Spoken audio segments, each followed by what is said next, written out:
the things that I got to do the first year I was a professor is I got to spend every Friday morning from 9 to 10 o'clock with Dr. Irving Kaur. Dr. Kaur was known as Kim because his initials were Kaur Irving M. Kaur.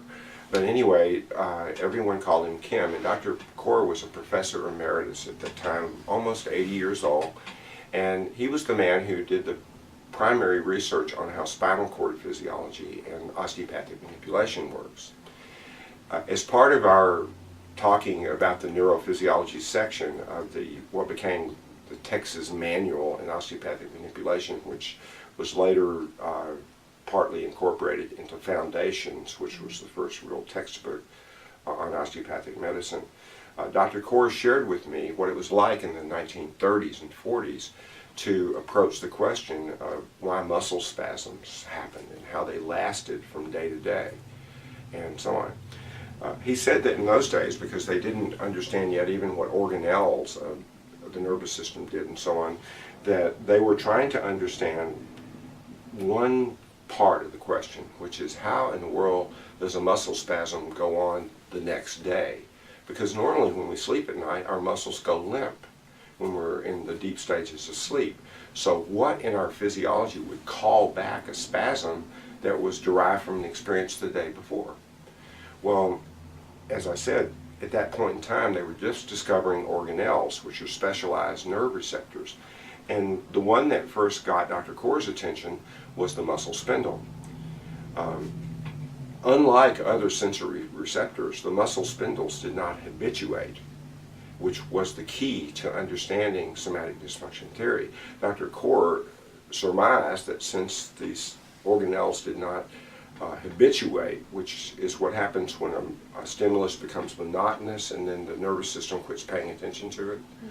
What is different about the muscle spindle is it doesn't ever do that. It keeps on firing. As long as there's tension on it, it reports it.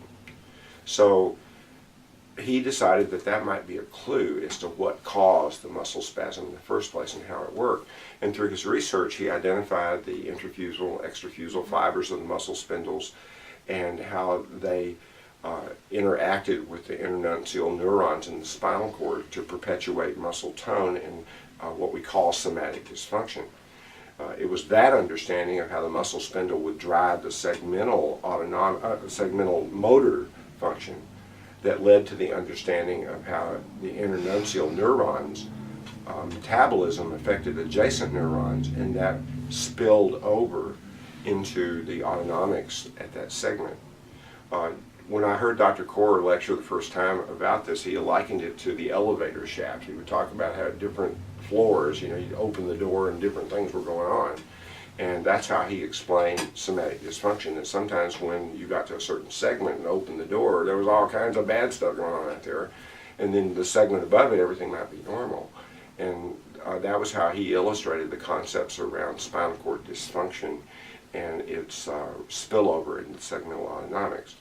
Now, as I said, when I first was talking to Dr. Kaur that magical first year, 1982 and 1983, when I was a professor, he had just published a series of papers called The Spinal Cord as Organizer of Disease Processes, which is the physiologic basis of osteopathic medical physiology and integrative medicine. He was frustrated. He said, "I published it, why aren't they using it?"